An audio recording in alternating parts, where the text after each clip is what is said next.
모든 터널에는 끝이 있다. 그것이 아무리 긴 터널일지라도. 저는 그 말을 참 좋아합니다. 누구에게나 살면서 힘든 일, 어려운 일은 존재하죠. 하지만 그 어둡고 기나긴 터널의 끝에 다다르면 다시 나타날 길은 밝고 평온하다고 믿습니다. 사실 저를 겉으로만 아는 사람은 제가 정비된 포장도로를 달리는 사람이라고 생각할 겁니다. 사업하시는 아버지 밑에서 여유있고 부족함 없이 잘 커왔거든요. 아버지는 스포츠 의류 브랜드 사업을 운영하세요. 전문가용으로 특화되어 있는 브랜드고 꾸준한 수요가 있었죠. 저 역시도 대학 졸업 후에는 아버지 밑에서 일을 계속 해왔고요. 살면서 취업 걱정도 없고 돈 걱정도 없고 아버지 사업까지 나중에 물려받을 수 있다 보니 저보고 금수저까지는 안 돼도 은수저 정도는 물었다면서 부러운 인생이라는 소리도 많이 들었어요. 하지만 마냥 좋기만 한 삶이 어디 있겠나요? 누군가는 부러워하는 제 삶에도 어둡고 컴컴한 터널도 여러 번 있었습니다. 가장 긴 터널은 어머니가 돌아가셨을 때입니다. 제가 고등학교 때 오랜 투병 생활을 하시던 어머니가 돌아가셨어요. 그때 당시에 저는 참 어렸고 너무 힘들었습니다. 기댈 만한 형제도 없었고 아버지는 늘 바쁘셨고 저에게 엄마는 곧 세상이었는데 그런 엄마가 저를 떠나셨으니까요. 오랫동안 정말 힘들었습니다. 하지만 시간이 흐르면서 또 엄마를 위해서라도 힘을 내서 살아가자 생각하면서 그렇게 마음을 고쳐먹고 살았습니다. 또 20대 때 친하게 지내던 친구가 저한테 사기를 쳐서 돈을 크게 떼먹은 적도 있었습니다. 돈보다는 믿었던 사람에게 받은 배신감이 참 크더라고요. 저 역시 이런저런 힘든 일도 종종 있었지만 그래도 제 상황 정도면 운이 좋은 편이었죠. 저도 그런 걸 잘 알고 있기에 항상 감사한 마음을 가지며 아버지 회사에서 일을 했고요. 그러다가 그 남자를 만나게 되었습니다. 그 남자는 저의 친한 친구 후배였어요. 친구가 사무실을 열게 되면서 오픈 축하를 해주려고 갔다가 그 남자와 처음 만났습니다. 본 건 처음이라도 친구한테 몇 번 얘기는 들었던 터라 편하게 대화를 주고받았어요. 마치 전부터 알던 사이처럼요. 그 남자는 저보다 5살 연하였고 축구 교실을 운영한다고 했습니다. 예전에 축구 선수로 활동한 적도 있었는데 부상과 함께 그만두었다고 하더라고요. 운동을 하는 사람이다 보니 몸이 참 좋고 건강했어요. 저도 스포츠웨어 쪽 일을 하기도 하지만 운동도 좋아하다 보니 서로 공통사가 많았죠. 그때 대화를 잠깐 나눴는데 참 재밌더라고요. 그래서 저희는 자리를 바꿔서 대화를 더 나누었고 그게 인연의 시작이 되었습니다.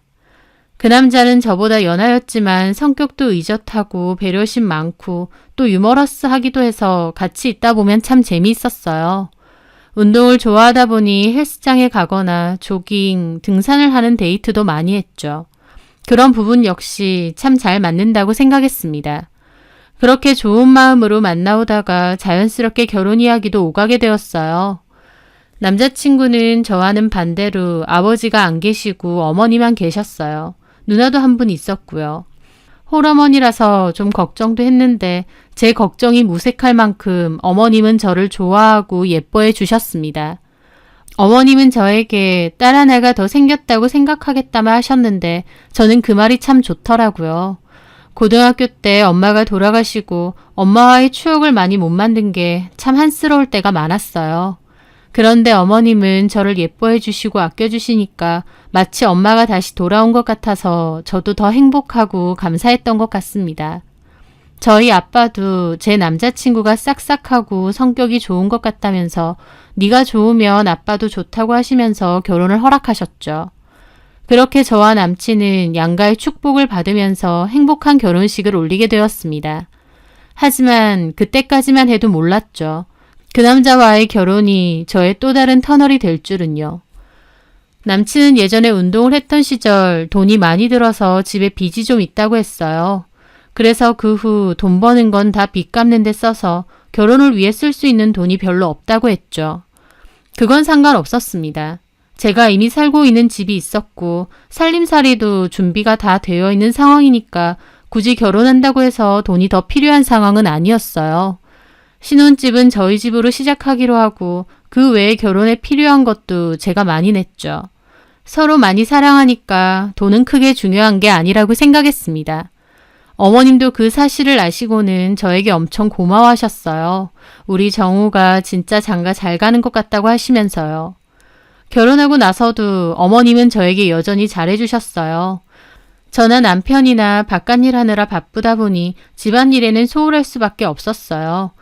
그렇다 보니 저는 가끔씩 와서 집안일을 도와주시는 도우미분을 쓰려고 했거든요. 그런데 어머님이 자기 집도 가깝고 굳이 뭐하러 모르는 사람을 집에 들이냐고 하시면서 어머님 본인이 와서 집안 살림을 도와준다 하시더라고요. 저는 좀 부담스럽기도 해서 거절했는데 어머님은 절대 부담되게 안 한다고 하셨어요. 그러면서 저희 집에 와서 청소도 해주시고 반찬도 만들어주셨죠. 정말 부담되지 않게 낮에만 오셔서 일을 해주셨고 저나 남편이 퇴근하기 전에는 돌아가셨어요. 저는 세상에 이런 시어머니가 다 있나 싶어서 너무 감동했습니다. 그래서 저도 어머님께 용돈도 많이 드리고 필요한 게 있다고 하시면 뭐든지 챙겨드리려 노력했어요. 계절 바뀌면 백화점 모시고 가서 옷하고 구두 사드리고 틈틈이 친구분들과 가시라며 스파 미용권 드리고 매달 용돈 드리고 어머님이 저를 도와주시는 만큼 저도 어머님께 잘하려고 나름 노력했죠. 그렇다 보니 어머님과 저는 사이가 좋았습니다. 부딪힐 것도 없고 오히려 서로에게 도움이 되는 사이였으니까요. 다만 한 가지, 아이 문제에 대해서는 입장이 달라서 좀 스트레스긴 했습니다. 어머님은 다른 건 하나도 입대시는 게 없는데 아이는 진짜 안 가질 거냐는 소리를 자주 하셨거든요. 저는 아이를 잘 키울 자신이 없어서 애초에 딩크를 선택했습니다. 남편과도 결혼 전 충분히 얘기가 됐었고 남편도 같은 생각이라고 했어요. 어머님께도 결혼 전에 말씀드렸더니 아이 문제는 너네 알아서 하라고 하셨거든요. 근데 결혼하고 나서는 저한테 이따금씩 더 늦기 전에 아이를 가지는 게 어떻냐고 잘 그러시는 거예요. 제가 남편보다도 나이가 많고 지금 가져도 노산이니까 하루라도 빨리 노력을 해보는 게 낫지 않냐. 애는 내가 다 키워주겠다 하시면서요. 결혼 전에 분명히 알아서 하라고 하셔놓고 말이 바뀌신 거였죠. 아마 어머님 생각에는 결혼하면 저희 생각이 바뀔 줄 알았던 것 같습니다. 그래서 결혼 전에 딩크를 한다고 해도 결혼을 허락하신 것 같아요. 하지만 저는 딩크 생각이 꽤 확고했거든요. 어머님께는 부드럽게 하지만 단호하게 말씀드렸어요. 몇 번이나 말씀드렸다시피 아이 생각은 없다고, 몇 번을 말하셔도 제 생각은 달라지는 게 없다고요. 하지만 제가 그렇게 단호히 말씀을 드려도 자꾸 얘기를 꺼내시니까 남편도 혹시 같은 생각인가 싶어 물었죠. 어머님이 자꾸 아이 생각 없냐고 그러시는데 혹시 자기도 같은 생각인 건 아니지? 제 말에 남편은 웃으면서 손사래를 치더군요. 아니야, 나도 딩크원해.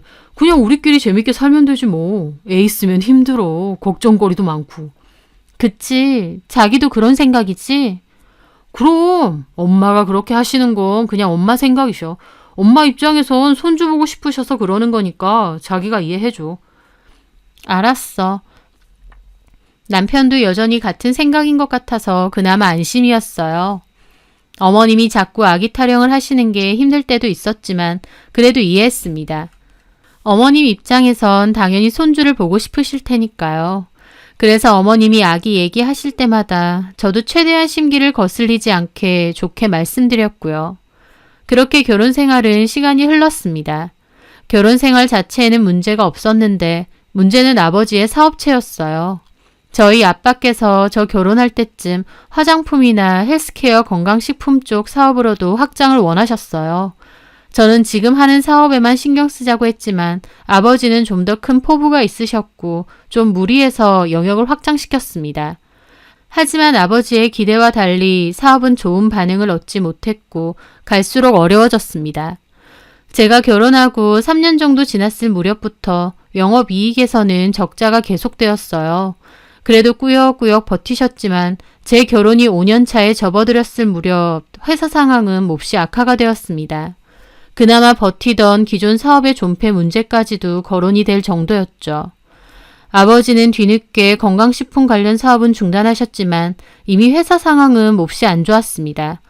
그렇다 보니 저도 아버지도 정말 힘든 시기였어요. 이런 이야기는 당연히 남편도 알고 있었죠. 하루는 제가 술을 마시면서 남편에게 말한 적도 있어요. 요즘 회사 사정이 몹시 안 좋다고, 어쩌면 문 닫을지도 모르겠다고요. 남편은 몹시 놀라더군요. 아니, 무슨 구멍가게도 아니고 그렇게 작은 사업체도 아닌데 문 닫는 얘기까지 나올 정도야? 많이 안 좋네. 그런데 남편이 한다는 소리가 그럼 그때 얘기하신 거 나 스포츠 센터 해주신다고 했던 것도 안 되겠네? 남편의 물음에 저는 좀 황당함을 느꼈죠. 지금 아버지 회사 자체가 망하네 마네 하고 있는 상황인데 그 와중에 자기 스포츠 센터는 어떻게 되느냐 묻고 있었으니까요. 남편은 축구 교실을 운영하고 있었는데 알고 보니 대표는 따로 있었습니다. 남편은 말은 공동대표라고 했는데 실상은 대표에게 월급 받는 무늬만 공동대표더라고요. 저희 아버지도 그걸 아시게 됐고 저희 남편에게 스포츠 센터를 만들 계획이 있는데 이서방이 운영을 해보는 게 어떻겠느냐고 하신 적이 있습니다. 남편도 좋다고 열심히 하겠다고 했는데 그 후로 사업 상황이 안 좋다 보니 그 이야기는 흐지부지 되었죠. 그런데 이 와중에 남편은 그 얘기를 하고 있는 겁니다. 저는 한숨을 내쉬며 말했죠. 사업 자체가 다 망하게 생겼는데 스포츠 센터는 무슨... 그렇게 심각하다고? 저는 허탈하게 웃으며 그랬죠. 어쩌면 이 집하고 내 차까지 팔아야 될지도. 저는 반은 농담 삼아 한 말이었는데 남편은 사색이 되더라고요. 가족이니까 남편에게도 말은 했지만 결론적으로는 저와 아버지가 해결해야 할 일이었어요. 그렇게 아버지와 저는 힘들어지는 회사 일로 아등바등 하고 있을 무렵이었습니다. 회사 일로도 힘든데 그맘때쯤 남편도 제 속을 썩이기 시작했습니다. 원래도 노는 거 좋아하고 친구들 만나는 거 좋아하는 성격이긴 했지만 그때쯤 유난스럽게 밖으로 돌더라고요. 집에 안 들어오는 날도 부지기수였고요. 제가 술 먹고 친구들 만나는 거 다 좋지만 잠은 집에 와서 자야 되는 거 아니냐고 따졌는데 남편은 저에게 미안하다고 하기는커녕 오히려 왜 이렇게 잔소리야? 네가 내 엄마야? 우리 엄마도 안 하는 잔소리를 왜 네가 이렇게 하냐고. 그러는 겁니다. 자기 요즘 왜 그래? 맨날 밖으로 나가서 연락도 잘 안 되고. 애가 없어서 그런가 보지 뭐. 뭐? 애라도 있었으면 꼬박꼬박 집에라도 올 텐데 솔직히 무슨 낙으로 집에로 오냐? 애 얘기가 여기서 왜 나와? 서로 충분히 상의해서 결정한 문제잖아. 제 말에 남편은 코웃음을 쳤죠. 상의는 무슨, 너는 이미 그러겠다고 결정을 내리고 나한테 통보한 거잖아. 자기도 그러고 싶다며. 네가 애 안 낳을 거라고 했으니까. 그렇게 안 하면 결혼 안 한다 했으니까. 그래서 나도 적당히 그러자고 했지. 근데 어떤 남자가 지 새끼 싫다고 그러겠냐? 결혼했으면 당연히 내 새끼 하나쯤은 갖고 싶지. 저는 기가 막혔습니다. 결혼 전에 충분히 서로 상의를 했었던 문제였습니다. 또 결혼 후에도 여태까지도 아이 가지는 문제에 대해선 자기도 저랑 똑같은 의견이라고 했어요. 그런데 이제 와서 갑자기 자기는 애가 갖고 싶었는데 저 때문이라고 하는 겁니다. 그리고선 또 한다는 소리가 됐다. 뭐 가지고 싶다고 가져지냐? 자기 나이도 있는데. 내일 임신해도 노산하냐? 남편은 그맘때쯤 마치 딴 사람이 된 것 같았습니다. 그전에는 그렇게 착하고 제 얘기에 귀 기울이던 사람이 그맘때는 작정하고 시비를 거는 사람처럼 굴었으니까요. 솔직히 저도 사람이고 눈치가 있는데 저희 아버지 사업이 힘들어지기 시작한 때부터 남편이 변했다는 것은 저도 느끼고 있었습니다. 설마 했는데 남편의 행동은 갈수록 심해지더라고요. 그렇게 남편과는 자주 싸우게 되었고 남편은 그럴수록 더 밖으로만 나돌았어요. 그러던 와중 술집에서 돈을 엄청 긁은 사실까지 알게 되었습니다. 제가 알아보니 여자 나오는 술집이더군요. 남편은 작정한 듯 엇나가고 있었습니다. 제가 내역서를 가지고 가서 따졌는데 남의 카드 내역서는 왜 보느냐 오히려 큰 소리 치더군요. 진짜 너무하네. 이제 눈치도 안 보고 이런 데 가니? 도대체 이런 이유가 뭐야? 이유는 뭔 이유야? 마음이 적적하고 외로운데. 그런 데 가면 여자들이 얼마나 비위도 잘 맞춰주고 재밌게 해주는데. 나는 당신 비위 맞춰준다고 고생하는데 누군가 내 비위도 맞춰줘야 되지 않겠어? 네가 언제 내 비위를 맞춰줬어? 많이 맞춰줬잖아. 그만하면. 톡 까놓고 나보다 나이도 많고 얼굴이 예쁘기래 몸매가 좋기래. 솔직히 통 크고 시원시원하고 성격 좋아서 나도 좋아했는데 이제 와서 보니 맨날 잔소리에 바가지에 지겹다 지겨워 아주. 아주 막 나가네? 말 다 했어? 아니? 하고 싶은 말 엄청 많은데 참고 또 참는 거야. 저는 참담한 기분을 느끼며 말했죠. 나랑 갈라서고 싶어서 이래? 남편은 아무런 대답이 없었습니다. 대답 없는 남편을 보니 그제야 확실히 알겠더라고요. 이 남자 나랑 갈라서고 싶구나 라는 것을요. 갑작스럽게 변한 태도를 보며 저는 남편에게 여자가 생겼을지도 모른다는 생각이 들었어요. 저희 집 사업도 어려워지고 따로 여자도 생겨서 그 핑계로 헤어지고 싶은 건가 싶었죠. 저는 고민 끝에 남편 폰에 스파이 녹음 어플을 깔게 되었습니다. 돈을 주고 사는 어플인데다 이혼 상담 카페에서 암암리에 판매되는 어플이더라고요. 저도 남편과의 갈등 때문에 방법을 찾고자 이혼 상담 카페에 가입했다가 그 어플의 존재를 알게 되었고 돈을 주고 사서 남편 폰에 몰래 설치를 하게 된 거였습니다. 남편이 하는 통화 내역이 자동으로 녹음이 돼서 제 폰으로 오는 어플이었죠. 가격은 꽤 비쌌지만 증거 수집용으로 쓰는 사람들이 간혹 있는 것 같았어요. 저는 그걸로 남편이 바람을 피는 증거가 있다면 잡아내려고 했어요. 그런데 막상 제가 알게 된 건 남편이 바람을 피는 것보다도 더 충격적인 내용이었습니다. 바로 남편과 어머님의 통화 내역이요. 너 어떻게 할 거야? 사돈네 사업 완전 망해가고 있다며. 몰라. 뭐야 완전. 사업 잘 되는 거 하나 보고 좋다구나 장가 보냈더니 알고 보니 그것도 아니었네. 내가 들어보니까 지영이 걔네 아빠가 뭐 다른 사업한다고 일 벌였는데 그게 돈 먹는 귀신 된 지 오래됐다며? 그러니까 그냥 하던 거나 똑바로 하지. 뭔 다른 사업을 또 한다고. 세상에 그런 줄도 모르고 좋다구나 잘해졌네. 다 망해가는 집인 줄도 모르고. 저는 그 대화를 듣는데 너무 놀랐습니다. 제가 평소에 아는 어머님의 말투가 아닌 것도 놀랐고 또 철저하게 저희 집 사업과 돈만 보고 이 결혼을 허락하셨다는 것도 놀랐죠. 길게 볼 것도 없어. 애도 없는데 갈라서. 엄마도 그렇게 생각하지? 나도 그래. 금방 가라앉을 배에 뭐하러 타고 있냐? 아니다 싶으면 헤엄을 쳐서라도 빠져나와야지. 괜히 어정쩡하게 같이 있다가 그 사업 진짜 쫄딱 망하기라도 해봐라. 너까지 개고생 문 열리는 거야. 나도 그렇게 생각해. 솔직히 요새 바가지까지 긁는데 좀 짜증나. 지영이 걔가 바가지도 긁어? 오! 참나, 볼 거 뭐 있다고. 내 말이 나이나 정리 5살이나 많아가지고 솔직히 나는 처음에 나이 듣고 깜짝 놀랐다. 그것뿐이야? 애도 안 가진다고 하고 돈 좀 번다고 지멋대로야 아주. 시어머니가 애는 더 늦기 전에 가져야 되는 거 아니냐 좋게 좋게 얘기를 하면 듣는 척이라도 해야지. 아주 지 혼자 잘나가지고 끝까지 싫다고. 솔직히 걔네 집 사업한답시고 돈 좀 있는 것 말고 뭐 볼 게 있니? 걔가 인물이 좋기를 해. 성격이 고분고분하기를 해. 그러니까 성격이라도 화끈하고 쿨한 줄 알았는데 요즘 보니 바가지까지 긁는다니까. 솔직히 장인도 그래. 나한테 뭐 스포츠센터 그거 차려준다고 큰 소리 칠 때는 언제고 생색만 내고 말 쏙 들어간 거 생각하면. 그러니까 그거라도 차려준다고 할 때는 언제고 아예 얘기도 없니? 차려줄 생각도 없어. 생각도 없지만 지금 상황 보니까 차려줄 돈도 없어. 더 들을 것도 없다. 이혼해. 할 거야. 근데 솔직히 내가 이혼하자는 것보다 개입해서 이혼 소리 듣는 게 나아. 그래야 나도 재산 분할 얘기라도 해보지. 그럼 개입해서 이혼 소리 나오게 만들든가. 하고 있어. 자존심도 세네니까 조만간 이혼하자 할 것 같아. 그 얘기를 듣는데 말 한마디 한마디, 단어 하나하나 정말 치가 떨리더라고요. 그래도 5년 넘게 살았는데 이 사람들에게 나는 도대체 뭐였나 싶었습니다. 저희 집 사업 잘 되는 줄 알았을 땐 그토록 잘 돼하고 저희 집 사업 안 좋아지고 콩고물 떨어질 거 없어 보이니까 바로 제 헌담하면서 이혼 얘기부터 하더라고요.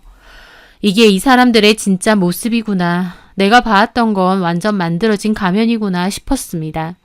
사람이 이렇게 앞뒤가 다를 수 있는지도 놀랍더라고요.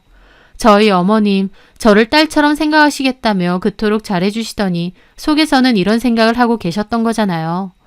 남편도 그래요. 제가 좋다고 나이 차이 있는 거 아무것도 중요치 않다고 하더니 이제 와선 처참할 만큼 저를 힐난하고 욕하더군요.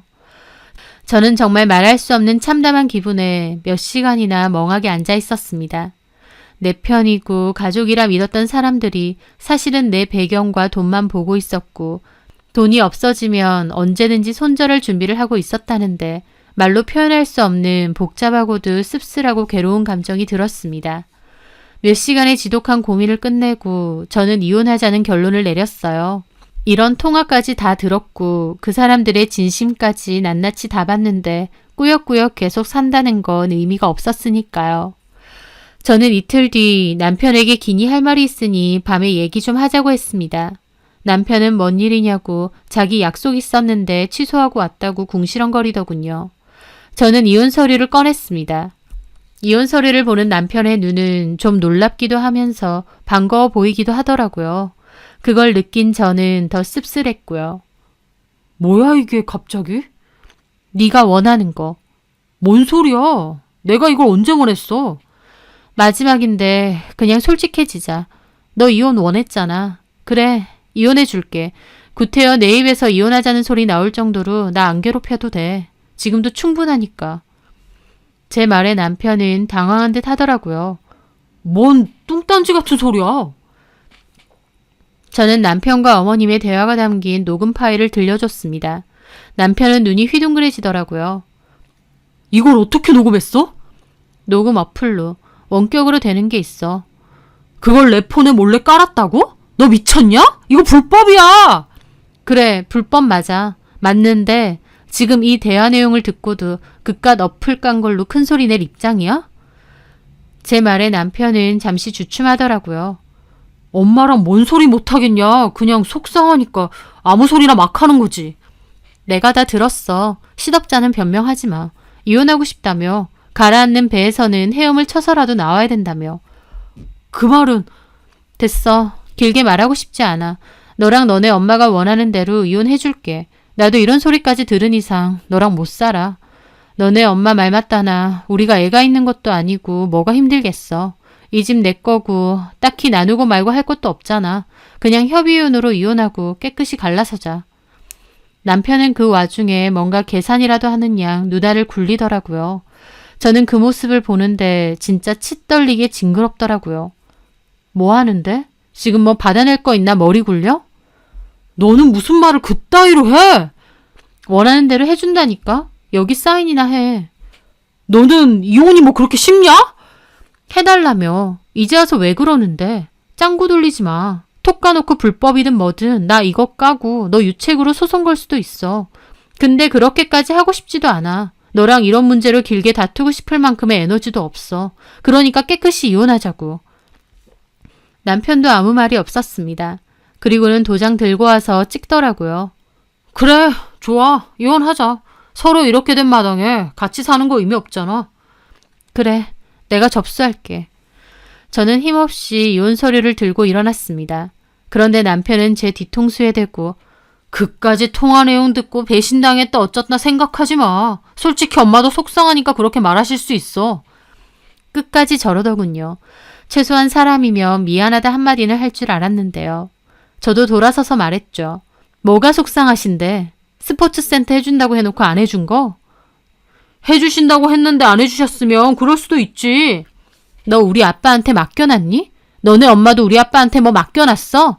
나 그냥 말 안 하려고 했는데 따져볼까? 결혼한다고 해서 너네 집에서 받은 거 뭐 있어? 너 한마디로 몸뚱아리 하나 들고 와서 결혼했어. 그런데도 우리 집에서 그런 걸로 말 한마디라도 한 적 있어?